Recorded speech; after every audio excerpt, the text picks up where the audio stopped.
Hello ladies and gentlemen, welcome to the Outer Rim Cantina. My name is Alan and today I'm going to be talking about Jedi Fallen Order and specifically an article from IGN that was written about the gameplay mechanics. So after the gameplay reveal, news outlets have been writing up articles all about the different aspects of Fallen Order, including IGN. I found a tweet from them the other day that, in a nutshell, said to blame Disney and the executives for the lack of lightsaber dismemberment in Fallen Order.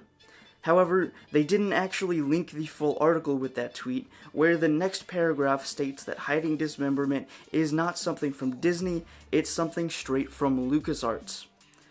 I know IGN has a horrible reporting record, and just made the tweet to stir controversy and clicks for them, but for a game as important as Fallen Order, that can make or break a fan's support for the EA Star Wars license, things like these just end up hurting the game. As we've seen with the gameplay, the deaths are already brutal enough without the need to see arms and legs flying everywhere. I mean, we literally saw Cal freeze a stormtrooper's blaster bolt and then throw the trooper into it. People that are actually upset by not having dismemberment in the game like to use The Force Unleashed as their game to fall back on, and yes, I've used The Force Unleashed to compare the two games just last week, but the key difference between those two games is the fact that Starkiller was an insane dark-side clone who wasn't gonna hold back on anyone. Cal Kestis is a Jedi, and Fallen Order is a Jedi story. So they're going to avoid dismemberment, not only for the rating of the game, but for story purposes as well.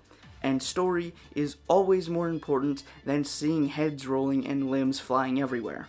In the actual article on the IGN site, they spoke to one of the story artists for the Clone Wars Season 7, and she said that Lucasfilm tends to avoid dismemberment wherever and as much as possible, and even when there is some type of dismemberment, they never show the cut or blood, always panning the camera away or placing something in the foreground to hide it.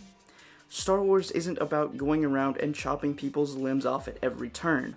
Now, sure, you can argue with plenty of examples from the films, but the end result is that dismembering an opponent directly goes against the laws of the Jedi Order. Cal isn't going to be a bloodthirsty killer like Starkiller was and dismember everyone he sees. That's just not who he is as a character and not how the story is going to go. Sure, it might be cool to see some heads, arms, and legs get lopped off by a lightsaber, but the people that are upset by the lack of those mechanics in Fallen Order are the same people who want an R-rated Star Wars film just so they can get 2 hours of the Vader hallway scene from Rogue One. It's never gonna happen. And if that's what you truly want, and truly think what Star Wars is about, then stick with fan films and fan fictions. They exist for a reason. So that was my little rant on the IGN tweet and article. I would love to know what you guys think about the lack of dismemberment down in the comments. Personally, it doesn't really bother me, and I don't think that's what Star Wars is about at all, and like I said, the deaths are already brutal enough with Cal literally throwing stormtroopers into their own blaster bolts. So I really don't think it needs to get any more violent than that for a Jedi story. But that's all the time that I have for this video. I hope you enjoyed it. If you did, slap a like on this video, make sure to hit that subscribe button and turn on bell notifications so you never miss one of my uploads. And I will see you back here in the Cantina on Saturday for another Star Wars video. Until then, may the Force be with you.